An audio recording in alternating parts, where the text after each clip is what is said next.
You ever heard of someone slapping a uniformed sheriff because his parked truck blocked their fountain view?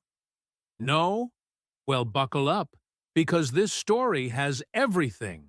Suburbia, scandal, HOA drama, and one woman's descent from power into pure chaos.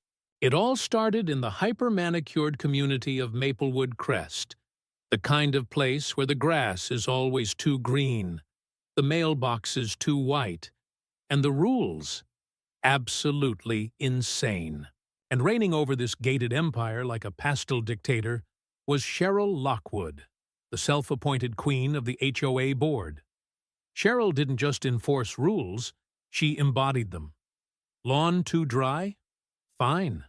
Curtains the wrong shade of beige? Fine. Your kid chalking a smiley face on the sidewalk? You better believe that's a fine. But Cheryl's obsession wasn't just about rules.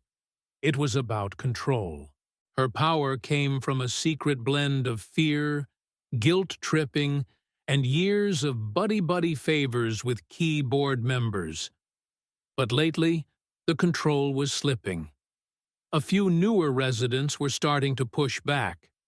And to Cheryl, that wasn't just inconvenient. It was war. Now here's where things get wild. It was a sunny Wednesday morning. Birds chirping like they were paid to, sprinklers hissing in sync, and Cheryl, donning her signature rose-pink tracksuit and oversized sunglasses, was on her second compliance patrol of the day. She had just finished taking a photo of a neighbor's flag that, in her words, violated vertical symmetry when it happened.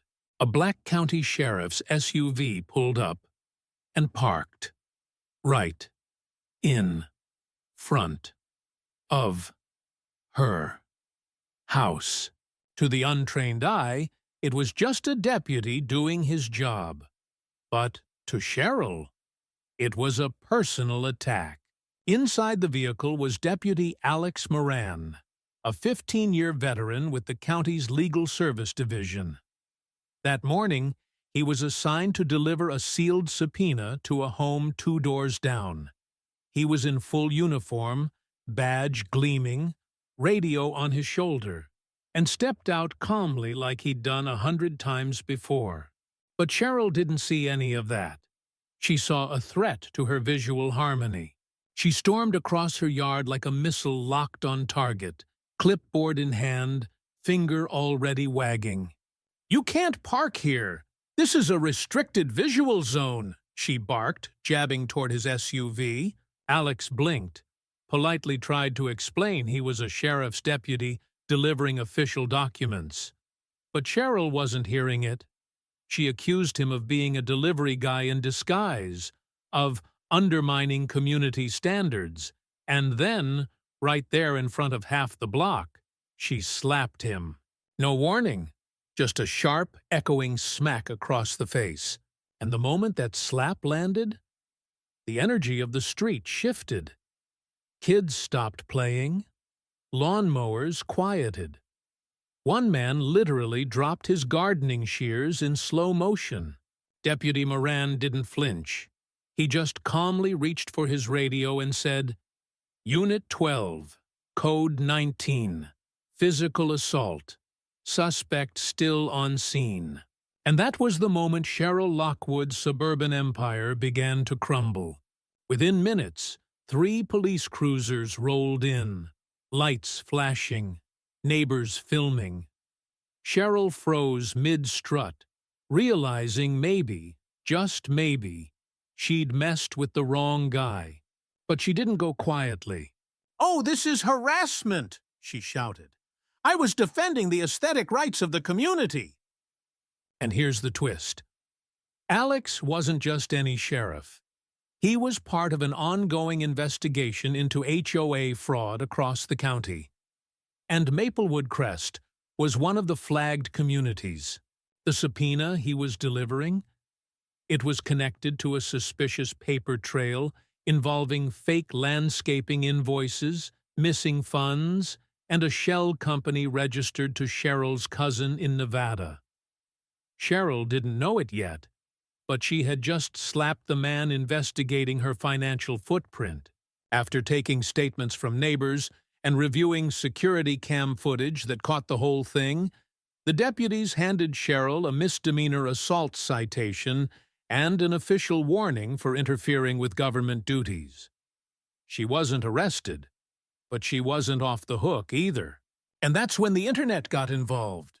By sunset, the video had gone viral.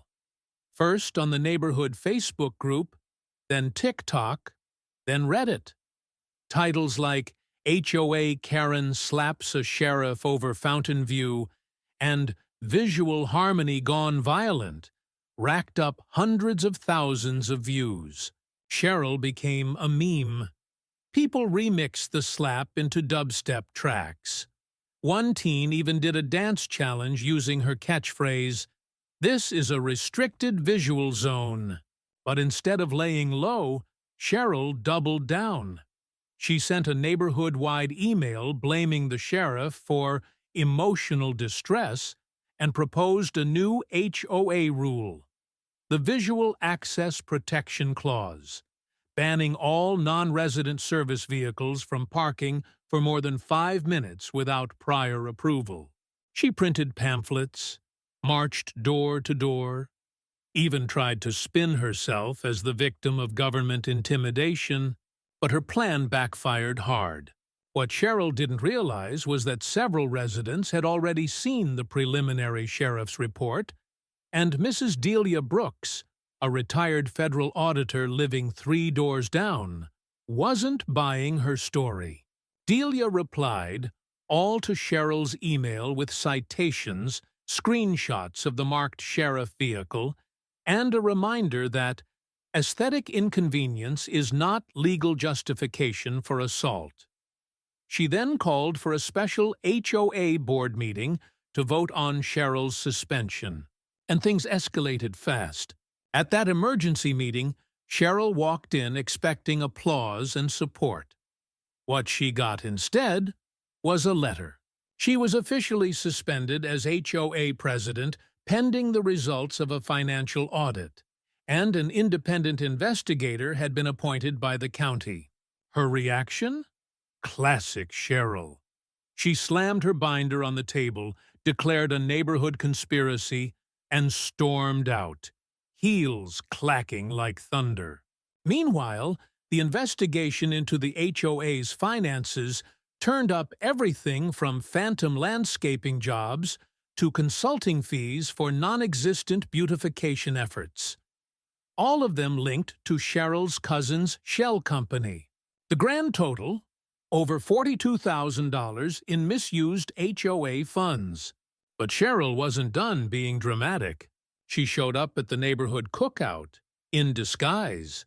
Giant sunglasses, floppy hat, even a fake mole. She carried a notepad and tried to observe residents, filming license plates like she was a low-budget private investigator. Deputy Alex, who was there enjoying a burger and being thanked by families, calmly approached her and reminded her of the no-contact and no-surveillance order issued by the court. She folded the paper in silence and walked away.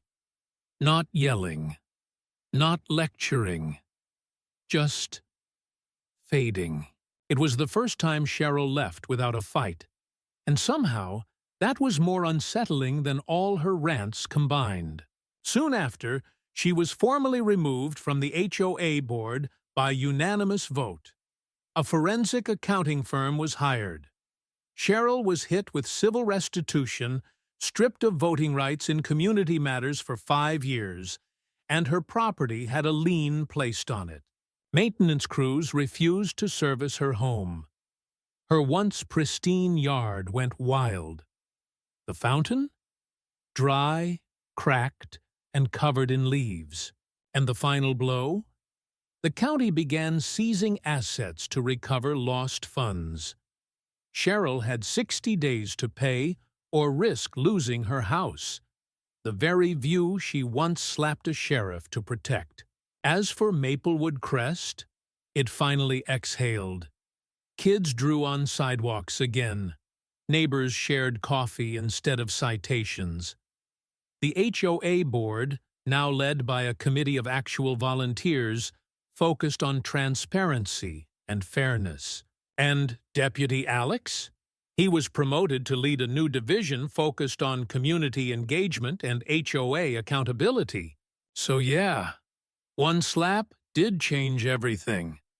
But not the way Cheryl intended.